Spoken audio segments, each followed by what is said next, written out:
Okay, hi you guys. Welcome. I am so sorry about all the technical stuff. I want to welcome you to our office and our home. This is a whole new way of doing things, and for us too. And so, as you just saw, we had a few little technical glitches there, but hopefully this is going to work. If not, just go ahead and text in there. Also, if you have questions as we go, text them in there.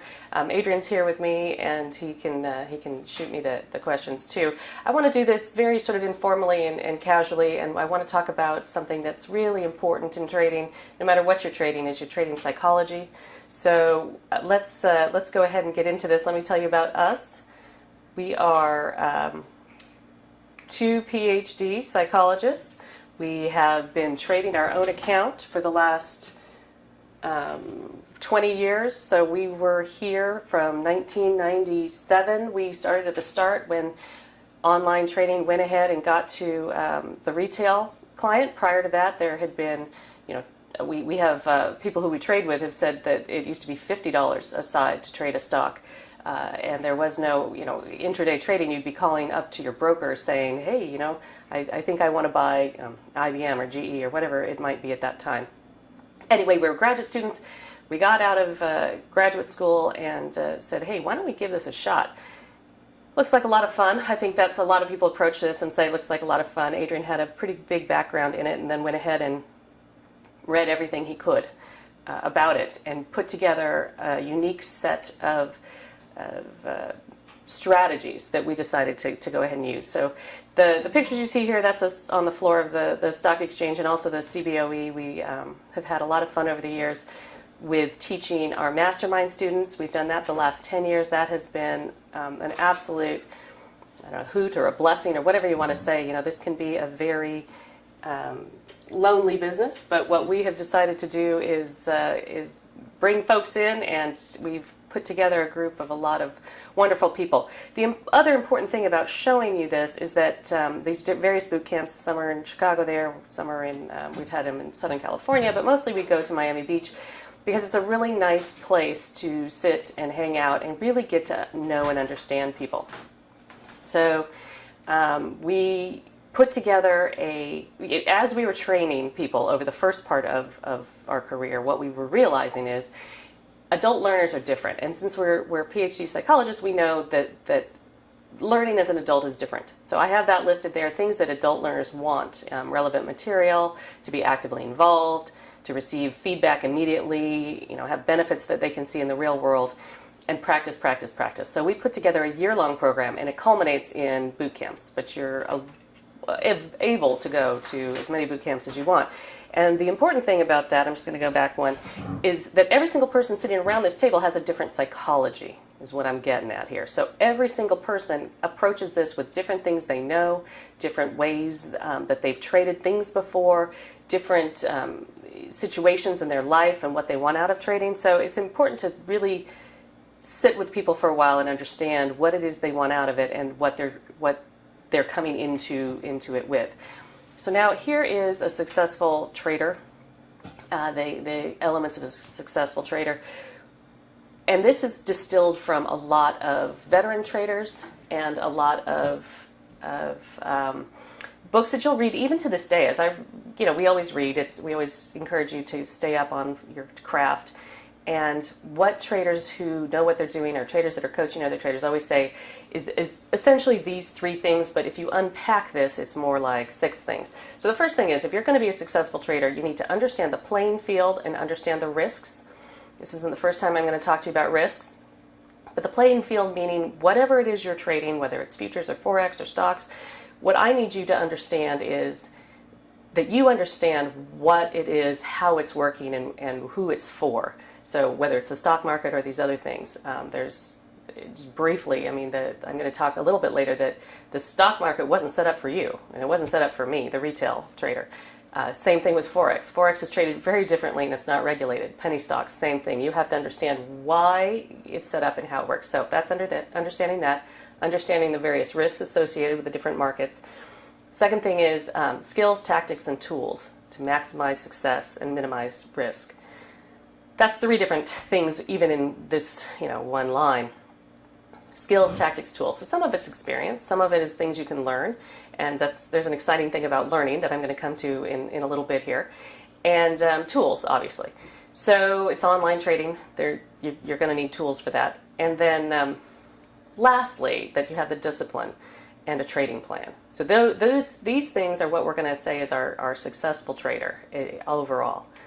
And what I wanted to talk and hit today was all these things. Really, it's more like a toolkit. So we're going to go through what I call tips for success, and it's technology, information, psychology, and strategy. The first two we're going to go over pretty quickly. They're fairly technical. And the last two is sort of the meat and potatoes. The psychology and the strategy is what most people are here for. And then I'm going to show you, if we have time, 4 different strategies. And if not, I'm going to try and get you guys to come and do a 14-day challenge with me. So all we're doing here today is we're going to send out, if you go to traderinsight.com/challenge, what you could do is sign up for 2 psychological assessments, and then they are autoresponders and tell you where you fit psychologically in these 2 different assessments of trader style, but then also of a work environment scale. And then, yes, you can come in and see what we're doing. Like I mentioned, we have a Zoom every morning with our alumni, but you can look over our shoulders and see how we're trading the 4 or 5 different strategies that we have trading live every morning, and that we're trading ourselves every morning. So, okay, and then there'll be some Zoom stuff and some other things that I can do. So 14-day challenge, that's what's coming up. Okay, so in this idea of tips for success, think of technology, info, strategy, and psychology as 4 different boxes. The biggest box is going to be psychology. So in this Venn diagram, all the other things fit inside of psychology. Because if you think about it, the only thing you're bringing to the desk every day is you, right? Your tech might change, your strategy might change, information obviously changes.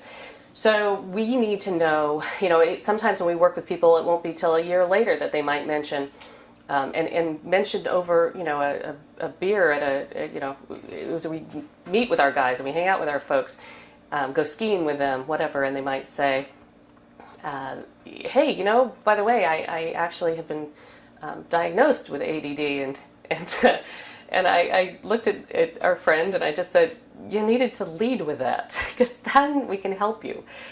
We had someone else who was very rule-based and then very much later on told me, well, I'm rule-based in a way that was more than just saying I like a rule. So it's helpful to get into people's psychology till we get to the next piece. Okay, now I have a slide here that our professors in grad school would have gone nuts about because there's too many words here.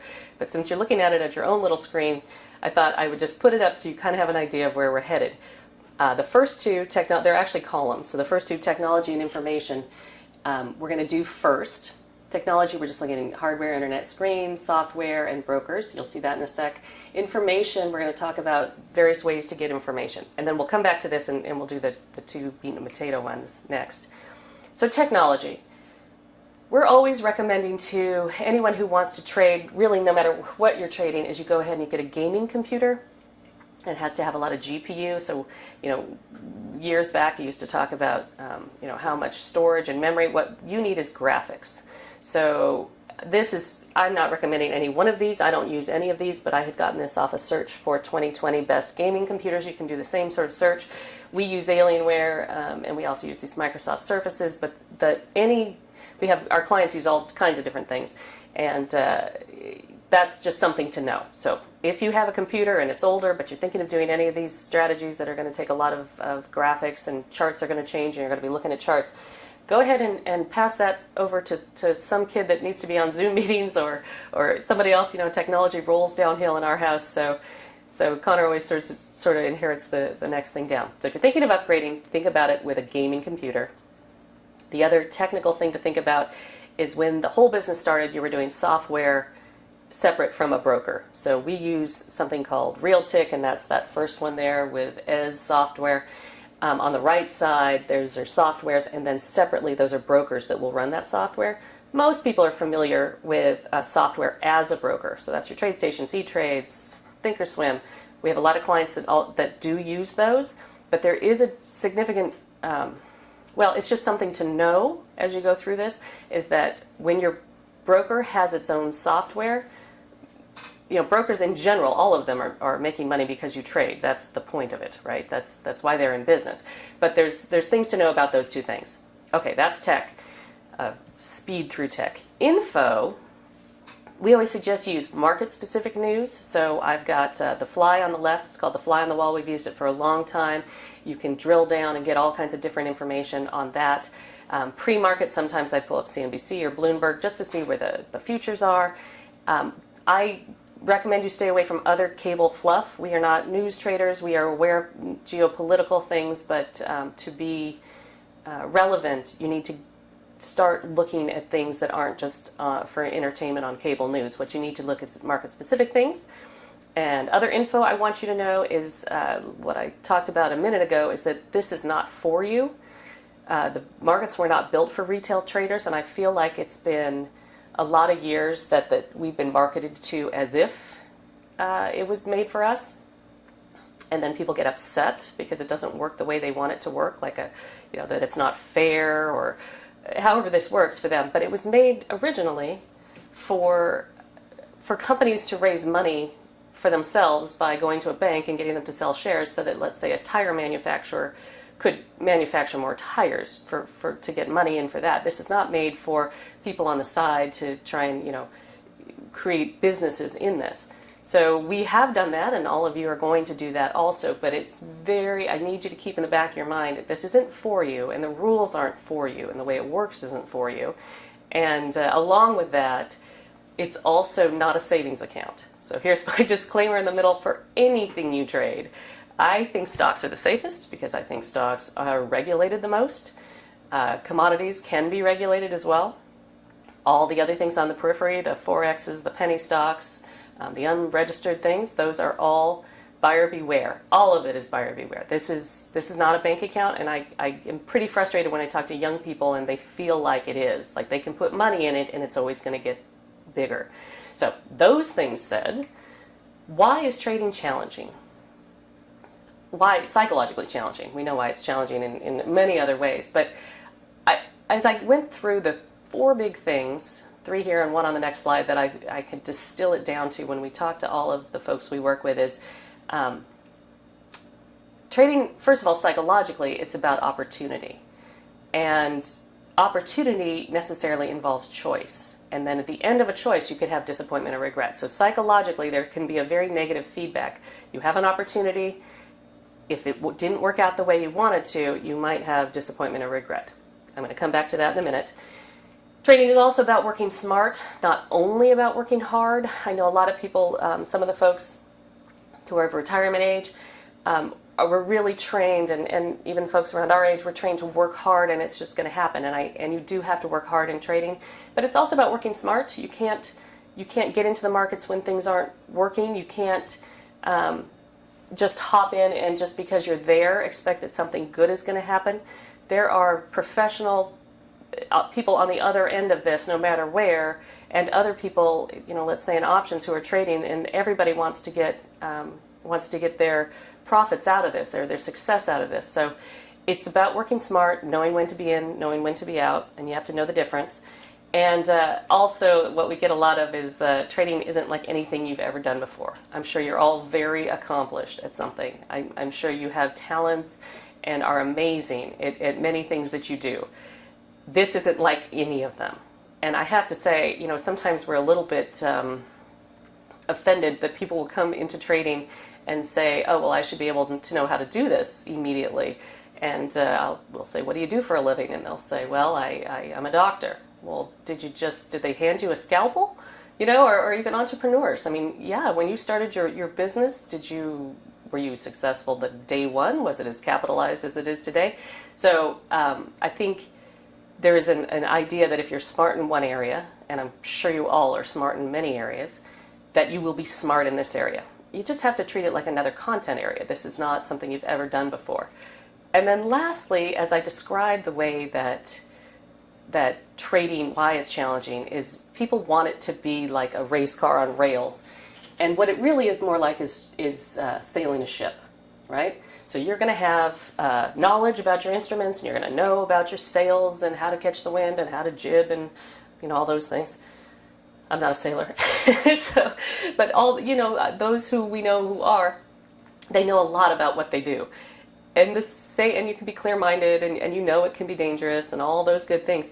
No matter how good you are as a sailor, there are at least two elements out there that you have no control over, and one's the wind and one's the sea. And I find trading is much more like that, is that no matter what kind of trading you're doing, I mean, you watch a kid drive a boat for the first time and they don't understand at all that, you turn it one way to go the other way, and there is no, corner turning. You're sliding, obviously, on the water, and you're sliding the other way.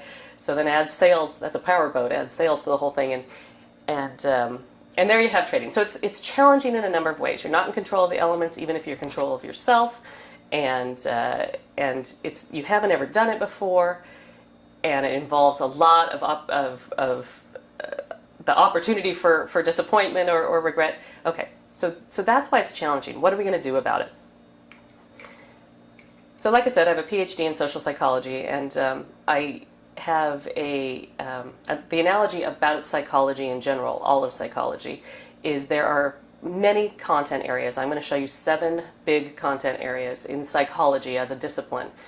And each one of those areas can describe human behavior very well, perfectly, but not any of them describe all of human behavior. We are super complex. But it's a little bit like this 2,000-year-old story or parable where, depending if you're blindfolded and you're trying to describe an elephant, you're going to describe it differently. And you're very adamant that what you see is how this works.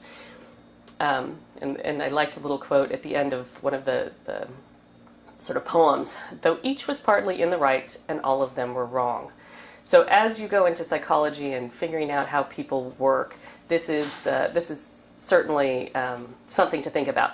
So this is, as Connor, my son, was saying, this is like a pizza pie, and there's these different slices here. So these are all these different major disciplines in psychology. There's psychodynamic, which is what the Freudian, sort of your childhood and your superego and your id. And there's behavioral, which was, more like Skinner and Pavlov and the dog, ring a bell and the dog salivates because you paired that with the dog gets fed. Cognition is a really big area, and it's a fun area to talk about because we are programmed in so many ways to have shortcuts. We are super complicated as human beings. The brain is a very complicated thing. And if we had to evaluate every single decision every single day, we would never get through a day. So your brain has made shortcuts, just for getting up and putting your feet on the floor and getting a glass of water in the morning, whatever it is. So cognitive has to do with all these cognitions and all these shortcuts, these heuristics. Biological has to do with how your body interacts with your brain. Obviously, cultural has to do with the culture you're in, and also within your culture, other subcultures. Maybe it's religion or other belief systems. And evolutionary is got a lot to do with how we developed as humans, and it tries to explain how we interact with other humans based on that. So the things that I think are helpful for psychology, the 3 pieces I'm going to pull out are the humanistic is the mindfulness. That's the hierarchy of needs, and how it's more of a positive psychology where people are self-actualized and they're developing, and as long as their basic needs are met, you can get into these higher states of being and productivity, and it's mindfulness fits in there. So I'm pulling out mindfulness because I do think it has a great place in psychology. And the behavioral cognitive together, behavioral cognitive therapies, all 3 of these things are things you can do yourself. So you don't necessarily need a coach or a trainer or anything else. These are things that you can work on yourself to get your psychology into a better place. So some things we say, like with cognitive behavioral, let's say you're having a hard time following your training plan. So we suggested to some of our guys, well, maybe, and when I say guys, I meant our folks, maybe what you need to do is have a bowl of marbles, and then what you're going to do is every time you follow your plan, put one in one jar, and when you don't, you're going to put it in the other jar. And he's been doing that. Another thing is we have different strategies to take advantage of the markets. And when you're in one strategy, maybe you wear one hat, like a baseball hat, and when you're in the other strategy, you wear something else, like a crash helmet. I don't know. I'm going to get to that in a minute.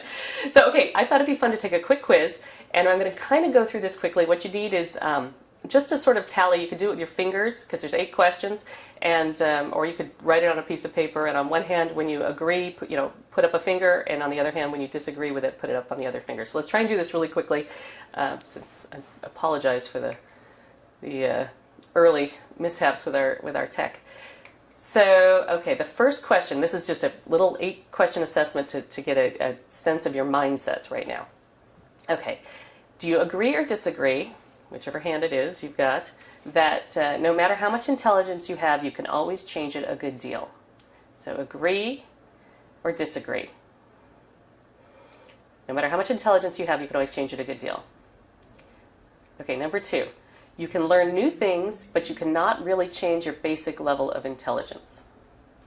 You can learn new things, but not really change your basic level of intelligence. Agree or disagree? I like my work best when it makes me think hard. That's an agree or disagree also. I like my work best when it makes me think hard. And just your first instinct, because no one's keeping track of this but you.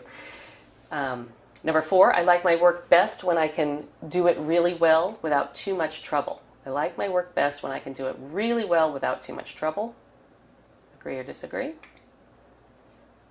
I like work that I'll learn from even if I make a lot of mistakes. I like work I learn from even if I make mistakes.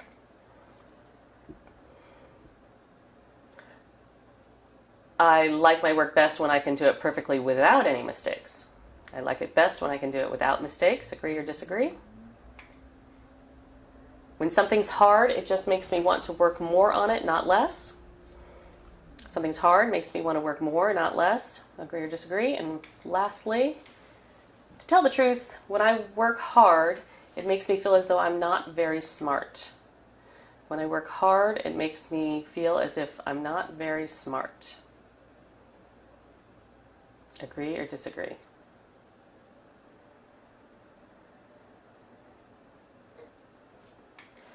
All right, so I'm realizing I had you put it on fingers. The odds are with you. So what you need to do is add up of the questions 1 through 8, which ones you answered odd and which ones you answered even. So those of you who wrote it down on a piece of paper, what you'll know is if you answered agree to the questions that were the odd numbers, 1, 3, 5, 7, that you understand you can increase your intelligence by learning. You're not afraid of a challenge. You believe working hard is the best way to learn, and you're willing to make mistakes along the way. Turns out, this is why is this important for trading? Well, turns out that if you have a growth mindset, that what you're going to do is have the power of yet. So the power of yet is freedom, right? So Carol Dweck found that mostly with education for children, that the kids that believed they could learn actually achieved the most. And those people who have a fixed mindset are rigid actually don't go any further because they're avoiding their challenges. They want to look smart. They're not taking feedback. They're not changing. One of the things that all these veteran traders, and I'm talking about from before 1997 and also through today, one of the things they always identify as being something that you need as a trader is to be positive, and you need to be able to embrace the challenge, and you need to be able to adapt. Okay, so do you remember we talked about disappointment versus regret? And there's a lot of science, research science, that shows that if you have a growth mindset, what you're going to focus on is going forward and the output. The problem with disappointment, what you always want to have is regret, which is a funny thing to say. You don't want to be disappointed. Disappointment is more of a fixed mindset, and it focuses on the outcome, whereas regret is focusing on the input. So the downside of focusing on the outcome is that you're going to brood on it, you're going to be sad about it, I didn't do it right, I lost this money, and it takes you down a spiral of things that will not lead to your success. And there's no upside to it.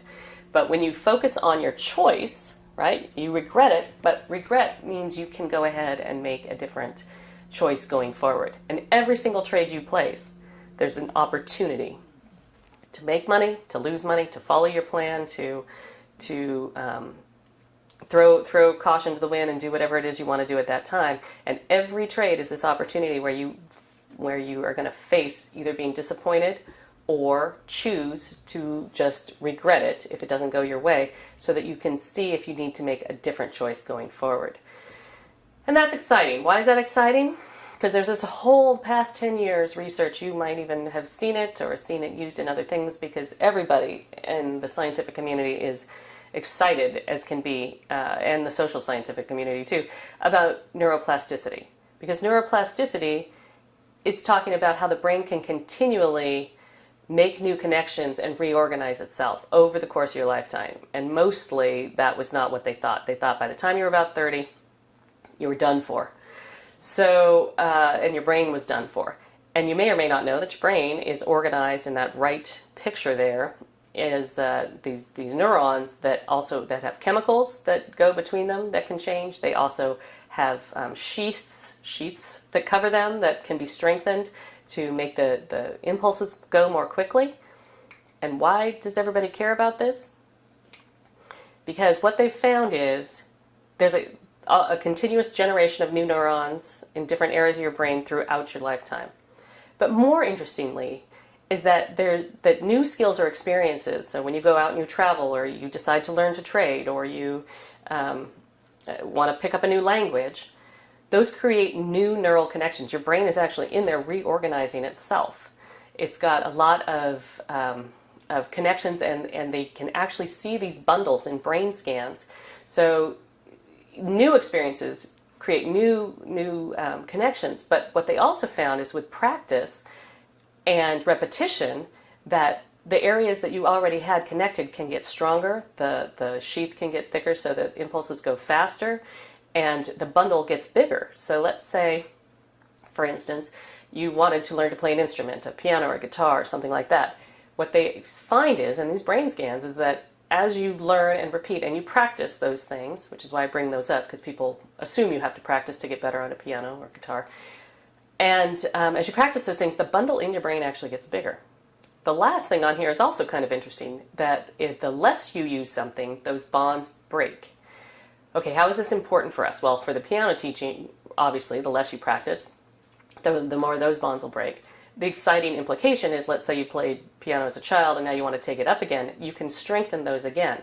But the nice one about psychology is the less you use a path, the less you think about things the way you used to, or the less you practice something the way you have once done, and take a different road and strengthen a different connection in your brain, this one will weaken and fall away and dissipate. So you can actually change your brain. Throughout the course of your life, you can decide what you want to learn, how you want to think, how you want your attitude to be. And that's a pretty exciting new way to look at things. And that's why one of the things that we really try and help people to do, and we support them doing if they like it, is the mindfulness idea of being present. You know, as two PhD students, even in the very beginning, we were not looking to try and control all the shortcuts in our brain, all the cognitions we were going to have while we were in front of a screen trading. And back then, I have to tell you, woo-wee, it was moving. The market was crazy. A girlfriend of mine had said, oh, you know, there's this new thing coming out called eBay. We said, that'll never work. So all of that is something that we knew coming out, though, even as these things are running through, we were going to have something that was going to make us stay with it. So let me ask you, have you ever done any of these things? So these are common challenges for traders. So I wanted to put these up here because I feel like we've all done this on some level, or at least some of these things. And I do have one great solution for this, to start working on these. So you don't pull the trigger on a good setup, or you let your losing trades run. You add to losing positions, and ever using hope is no way to trade. Don't ever hope. This is not a place for hope. This is a dry, desolate desert. Do not hope in this place. A lot of our folks will say they have morning profits and afternoon losses, or take unplanned trades because something looks good on the fly. Some of them do hold trades for home runs, and that's been something that we've talked with them about working on or solutions to that challenge. Reduce position size after a loss. Oh God, I really got killed yesterday, so now I'm going to take half shares. That's usually the day that things go to the moon and everything on your on your trading plan goes to target, or cut winning trades short. So the solution I have for that is just 4 little letters. It's a plan. You have to have a trading plan, and from the very start, when we were trading ourselves, Adrian created a trading plan that we were going to use every day ourselves. And this trading plan, Around the Horn, which was the start of it all, and on our website goes back to 2006, is one that we've done ourselves forever, and he's used it to capture market moves. So if you have a plan, you can eliminate almost all of those common mistakes if you stick to your plan. This is the thing. Here's what a plan needs to have. Clear criteria. So you need to know exactly what the trigger is going to be and what conditions trigger it. So for ours, if it's a long, the stock needs to either open below our price or go below our price before we get in. So clear criteria and the price, the trigger price you're going to get in or short, either way, get in. And you have to have exit strategies, right? There's 2 exits as far as I see. You can write in and tell me if there's another one. But there's a profit and there's a loss. I mean, there's a break even, right? But you're getting it. You've got to get out. There's one exit, and it's in one of 2 ways, but you have to plan for both. And then there's a reward to risk ratio that you need to make sure that's on your side. And if it's not on your side within the particular trade, it needs to be on your side in terms of overall profitability of the strategy. Okay, so I'm going to wrap up the psychology part here with telling you this is, look, successful psychology is in these things. And it might be surprising to some people, but flexible thinking and a growth mindset is going to put you well on your way to any kind of trading you're doing. Also, if you have a plan you're going to follow, you must have a plan to follow. I mean, everyone is going to tell you these things. Anyone who's trading, and I think probably everybody here is talking, in this conference has been, I'm sure, telling you about their trading plans. There's a lot of ways to make money in the markets, a lot. I always tell people that. Finding the way that works for you and finding the trading plans that work for you is great. Being self-aware and focused, being motivated. You have to be passionate about trading. If you're not passionate about trading, you really got to rethink if you want to do this, because the people who are successful read about it, think about it, like it. They find it a puzzle. It's their crossword puzzle. It's really an exciting thing for them. And then finally, positive. You have to be positive. It's a strange thing to say, but you have to be positive to be a successful trader. And have self-compassion, because self-compassion in the literature actually equals patience, and patient people are really good. All right, so now we can move on to strategy. We've already talked about having a winning psychology, or at least having a psychology that sets you up for the challenge of trading. We've talked about how technology and information goes into part of pulling apart what you need to know. And now we're on to the piece that most people go to immediately, which is strategy. And we're talking about psychology today. So what I wanted to be able to share is that if you think about it, it's not just your psychology that's important.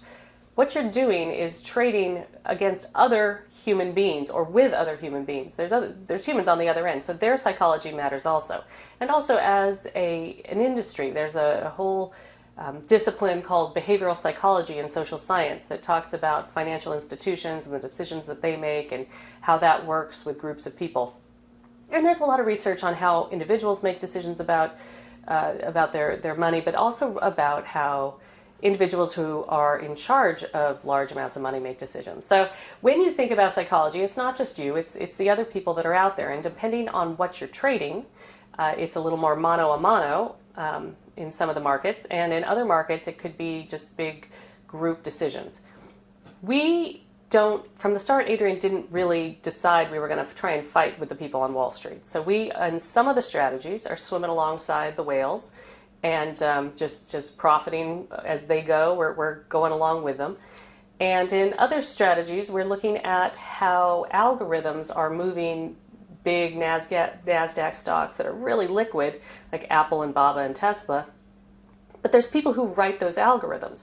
So to whatever degree is possible, we are trying to work with the big guns and not fight against that, and pull their psychology and ours closer together so we can profit or at least we can challenge ourselves to be as profitable as possible along those lines.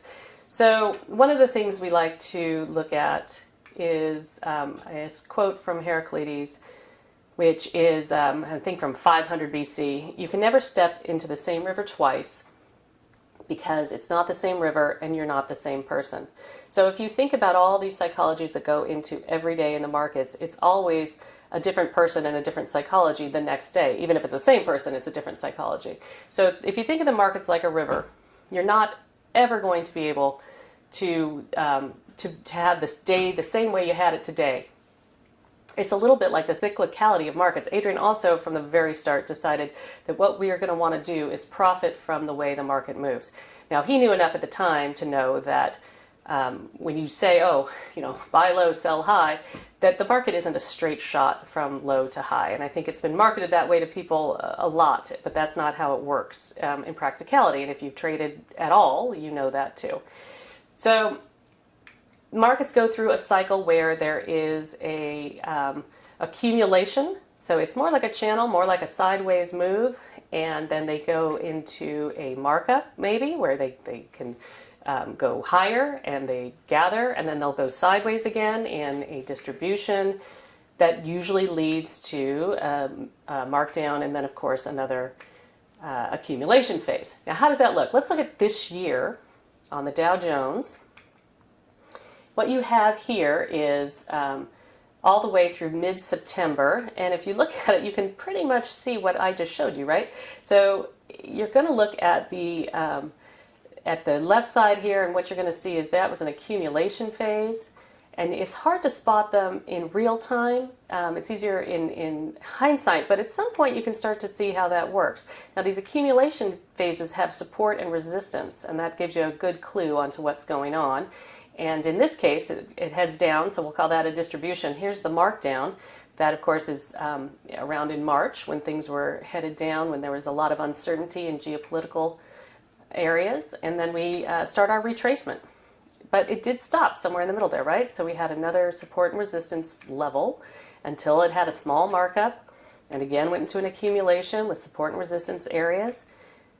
Finally a markup, and at this point we're headed to the side. So when price moves below support, you're looking at a markdown. If price starts to move above resistance, then you start to look for the mark up. And that's sort of something to know, because if you don't want your trading to be a one-trick pony, right? Whatever strategy you have, you need it to be able to understand and take advantage, because as you see in this, there are a lot of times where the market is going sideways, and if you don't have a good way, if you're only trading momentum, either up or down, or let's say you only trade mark up, so you only trade long, you're going to need to have some strategies where you can trade long even if it's in a markdown period or if it's in an accumulation to the side. So these are just things to think about and kind of fall under the area of information, actually. Okay, let me show you how I do this. So this is my toolbox, and these are the things that I have access to.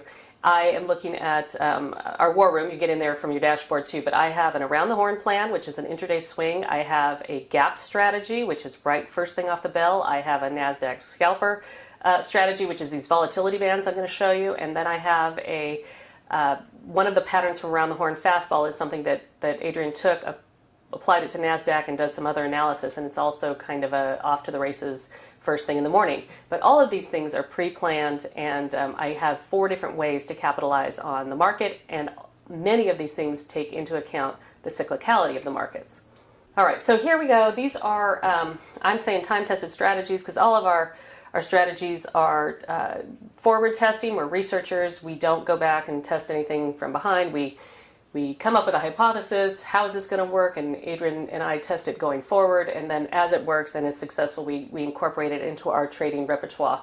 So we are trappers. It says of a trapper down there. I don't know that I fully ever went into that, but there are hunters, usually of momentum, but there's other things they hunt, and other people are trappers. We fall into that category where Adrian plans everything out the night before. So if you're someone who likes to know what you're going to trade the next day, that's kind of a nice thing to have, is to have the trades the next day. Some of these things actually do fall into things that you can do the next day, even though we planned it from the night before and our strategy is set, so we're still trapping it, they don't present until the next day. Okay, so let me now show you the first thing that we started with, that in the early days when people asked Adrian, what are you doing? What are you doing? So he would share with them our intraday trading plan. And this is it. This is the around the horn. It's now you call it an intraday swing. Back then it was just day trading. And it is there are 7 patterns in there that take advantage of all of the market cycles. So some patterns present more during markup or accumulation. Some of the things present more when there is a distribution and the markdown. So what we do is take a look at these, and they are pre-planned the night before. So here we go. I'm going to just show you briefly. This is what the plan looks like. That's what it looks like on my dashboard up there. And these, like I said, are all planned. So if you have a strategy, you're going to want to know these things. Remember, we talked about having clear criteria. It doesn't get clearer than this. Each one of the stocks that he's looked at from the night before, and he hand scans through about 1,000 every night, have a sheet, their own sheet. So on the right there, they all have that. So you can see what the stock is, what the pattern is from the book. They have a baseball analogy. And then the position, the entries, and the exits. And on the left, what you can see is the gouge sheet, we call it. So it's my cheat sheet, actually. I hesitate because it's really my cheat sheet. And I'm going to show you what that actually looks like from that day. So if you can take a look at this, this is what I do with it the next day. I actually print it out and I take notes on it as we go. So the good, the bad, the ugly, and also where we are with that in terms of how many of the trades went or didn't go. This is a really nice strategy for people who love to either set it and forget it, because it can just slowly, you can set your entries up. There's a lot of automation now, which is really great for traders. When we started, of course, there wasn't any, and you were there doing that all day. But this is how this one would work. So this is AGO. It's on my sheet over there. It was Tuesday, I believe. The green arrow is the entry. The blue arrow is 50% to the target. That's where we pull our exit stop, our stop loss up to break even. And the orange is the target. And some people will say, well, aren't you sad you didn't make it all the way up to, let's say, that next pivot level? And we say no. So that's why the plan is important, right? So if you have a plan, there are no regrets here. You followed your plan, and it did what you thought it was going to do. And that plan is really, really a popular plan, and it's a nice, gentle way to be trading intraday stocks. All right, the next thing I'm going to show you is also an original around the horn. It's the scalper plan that he's had from the start. And this one is set up a little differently. This has to do with super cap, super liquid stocks that are on the NASDAQ. We used to call it, or we still call it sometimes, an apple a day, just sort of affectionately. This is how this one works. So Adrian starts setting up volatility bands again the night before. So this is the day before the trading day I'm going to show you. And this orange line that is going across your screen are these bands that he's seen where the stock, where Apple is inflecting. Now this is the day before. The other thing that you're going to see is that we're looking not only at the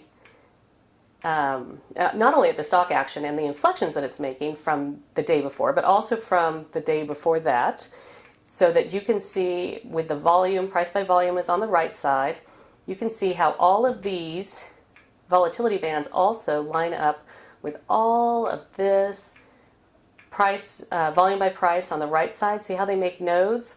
And there's a giant, usually a giant volume by price within those histograms. So that's the idea of this big volatility band trade. Here is the next day. You can see on Apple. Do you see how the stock begins to trade within these bands? This is a very attractive trade for a lot of people. There are a couple of reasons. One, you don't have to do this trade every day. So each one of these trades is discrete. The around the horn plan is one that more you need to be consistent with and do that daily to achieve the results that you can see when you do our 14-day challenge. You'll have access to the back office, and you'll be able to go ahead and check all of those plans yourself. There's actually an archive of all the plans ever done, and then there's a whole bunch of spreadsheets. So you can actually play a game with yourself and go back in time, look at one of the trading plans, just pick a day randomly, and then you can go and look and see the next day what happened with it, and then you can go and check our results too. But anyway, this one is really, the NASDAQ scalper is super exciting for people because you can do it on the days that you have available, and I think I talked about that in the article that I wrote. It's really interesting for entrepreneurs and people with busy schedules, so you do this when you can. We do it oftentimes off the morning, but it isn't always have to be off the morning time. The other thing I wanted to tell you is we look at pre-market for these, so I don't want to forget to tell you that. So we are in our trading room about 15, it's open at 9 a.m. Eastern, 6 a.m. our time, and we're in from about 6:15 to starting, and we are looking at the pre-market on these volatility bands. Let me show you what we do. So from the night before, this is what Adrian gives you, which is all the levels of Apple here. And you can, those are the ones he's put on there, but in the next morning you'll see me put those on there. These are floor trader pivots. We also use those as inflection points. The other part of that NASDAQ scalper plan that a lot of people like, especially when they're starting out, is we have these about 3 stocks every day he puts up there. BABA is one of them that I like to trade, that I've had success with trading, and it's actually got a really nice way of showing that there's 3 bands and a direction. So with Apple, you're looking for the direction before the market. With these 3 trades, you're just given these 3 trades. So you don't have any questions about what's going to go on or not. The only thing is, if it's a long, say in this case on BABA, you're going to want it to go below those bands and then come back up through. So I print this out too. I put these on. You'll see that on the morning when you come in and do our challenge. And let me show you what happened the next day with those particular bands. So from the night before, those are the ones that were identified. You let the stock come down. This is BABA again, come down below. There's your entry on that volatility band. It's running through the next one onto that one. We oftentimes set them up as brackets, so you're out at each one and in again when it pops down. You could do the last band. You can see there's an entry there too in another 5 minutes. Those are 5-minute bars. Okay, that's just 2 strategies. There's 2 more that are going to go on in this room that you're going to see. And it allows you to try and capitalize on your different psychologies. This is another one people love. It's the 2 standard deviation opening gap trade. I know a lot of people like opening gaps on different things. We do it a little bit differently. I'm going to give you a quick primer in it. Adrian has done a number of presentations on this, and you can go on the web and find those, and I'm sure many of you are probably already familiar with it. But imagine these are 5-minute bars, and on the left you've got the day before, and it closes up on that left side, and then it opens down the next day. So that's our gap, and what we're going to let it do in one of the 3 different modes that we take these trades. This one's called a 1, 2, 3. Doesn't always happen on the 3rd bar, as you're about to see. So what we're going to do, it gaps down, we're going to let it keep going down, and do you see this bar with a circle on it? So that ends up being the lowest bar. You don't know ahead of time what's going to be the lowest bar, but you're always looking at each bar. You're going to get long just on the other side where this is, on the bar after that circle, right? So that's the 1, 2, 3, 4, 5. On the 6th bar there is where you go long, and then your target is going to be the opening of your opening bar. So that's the idea that is behind this. It looks exactly like a baseball pattern, so Adrian calls it the Baltimore chop, that the Baltimore Orioles used to do, where it goes, the batter would hit it down into infield and it would fly out so that they couldn't get him out if it was a particularly slow runner. I believe it's not a legal move anymore in baseball, but that's where we went. Okay, so a little bit about the psychology, the theory of what goes on here. It's actually a statistical probability that we're using. Is we have some assumptions, and I'm going to show you this bell-shaped curve. So we're assuming that the data is normally distributed and that true range is a proxy for volatility, and that volatility is mean reverting. So the first 2 areas there that are in red that say 34.1%, that accounts for most of the volatility, but that's 1 standard deviation out, right? That's about 68%. Then if you go out another 2, the next line of mean, this is a typical bell-shaped curve. You might have been subject to it at some point in your schooling. That's 95% of all the move that's going to be made. So what we're looking at is if a stock goes out 2 standard deviations, and that would be in the red bubbles there, that what it's going to do, and the black line there is the mean, is those are the high volatilities, the 2 standard deviations out, and that it's going to go back towards the mean. So if it gaps up high, it's going to pull back a little bit more, and if it goes out low, it's going to come back up toward the mean. Not all the way, and that's an important distinction. A lot of people are looking for gaps to fade all the way, and that's not our goal. Our goal is to catch our piece of that trade. So we're not looking to die on that hill. What we're looking to do is capture the piece of it that's statistically probable, and that's what's fun. So I'm going to show you what we have here is our morning gap scanner. So we have those criteria always, and then in the morning we see which gaps present. We use a scanner that it was developed for us, and it captures the S&P 5 and 400, as well as there's news plays and earnings that we have on here. So, and Adrian goes ahead and highlights the ones that he's going to look at on the scan. So you'll see that too in the room if you join us. And it gives us plenty of time to set up because you have 5 minutes to set that up beforehand. Let me show you what that looks like. Okay, you're only looking at the left part of this slide, but I need the whole slide to show you what happens. This stock, if you look at the left bottom, you'll see where it closed on the prior day, way down at the bottom there, and it gapped up. Okay, so if you see that little red bar at the bottom there, that's what we're looking at. One of the patterns for this goes right away. I'm not going to talk about that. But this is an actual stock from this day that came on our scanner. It was on the scanner the previous slide. And you can see the lows are getting higher and the lows are getting higher. And then this is the lowest bar so far. Now it's getting interesting because what you want is to have enough room between the trigger bar and either the high, the low, the open, the close of the first bar. In this case, we're looking at the low of that first bar as our target area, our initial target. Then we're also going to look for some Fibonacci expansions as a second target if this one is easily reached. So there's your green line. That's going to be your entry. You see how it is right at the low of that third bar. And as we go through, you're putting your entry short right there. And then you're setting a stop right above the high of the bar you're entering, right? That's the fourth bar over.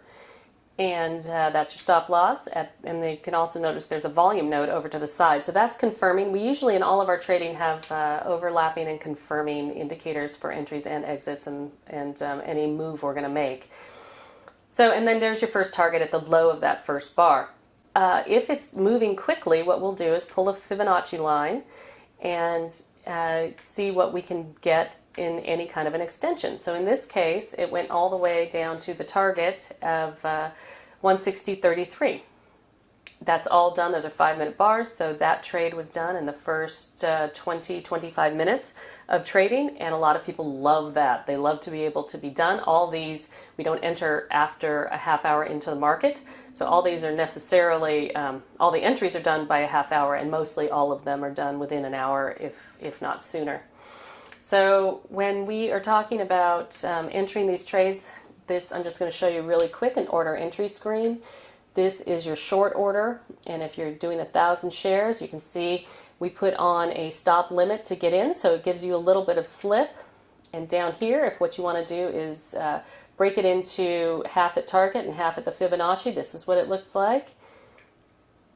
And you go ahead and you place those orders, and bing, bang, boom. That's one of the trades that a lot of our folks like. They can come in. Again, these are also really, really active around earnings. So 4 times a year for a few weeks each. They're super active, but they can be active more of the time depending on what's going on and what activities and how the market is looking at the time. So it captures reversals in the market really well or bounces in the market really well. So now we're going to talk about our expansion of range and volume trade. Normally it is on the New York Stock Exchange. For this particular trade I'm going to talk about now, it is on the NASDAQ, and that has taken it to a whole new level. So let me just talk about the classic trade. It's one of these setups I'm going to show you. It's a pattern with a pullback in the trend. We want the stock to first break out into the direction of the trend, into the widest bar of the last 10 days, and then the next day we're going to enter either 10 cents above on a break up or 10 cents below on a break down. These are daily charts. Forget the line that's in there. That's just from my title slide. These are daily bars, and you can see how there is a trend going up, and then it pulls back in the direction of the trend, has a big breakout bar, and then your entry would be on that next day. Here's what it looks like going to the downside. Again, the trend is down, it pulls back some, and then here's your big breakout day. Your entry day is that next bar. Okay, so that's the theory behind it, and that's the theory behind both of them, but originally on the New York Stock Exchange. So for this, on the NASDAQ stocks, Adrian put a little secret sauce in there and does some analysis with institutional markup or markdown. He also looks at the bid-ask spread to see if it's suitable for trading, if it's not too thin, and then also sets up a profit target either of $1 or the next floor trader pivot, whichever comes first. And then to get into the trade, you need it to be, for a long, you need it to come down below you, and for a short, you need it to be above you, coming down towards your price. All right, here's a daily chart of IIPR. So you can see here that what we have is an expansion of range and volume on the daily chart, and a lot of volume there on the volume in the bottom there. That day had a lot of volume. You can see to the side, the day had a lot of volume also, volume by price. There's heavy selling going on. And on the 5-minute chart of that setup day, you can see that there was a lot of headline-driven news going down, and we do some analysis of that. We don't do a ton of fundamentals, but we will look back for these particular trades on what's pushing on these stocks. You can see there was an over $8 sell-off. So that's a pretty good setup, right? So here we move on. See what's going on. We got lots of volume. We got lots of volume in the selling. We want to see all that. Those are all great signs overlapping for confirmation. Here's the next day. There are 3 XRVs on his plan for that day. Your entry is a tick above the high or below, depending on if you're going long or short. Your stop loss is based on 5-minute support and resistance, so you look on your chart to see that.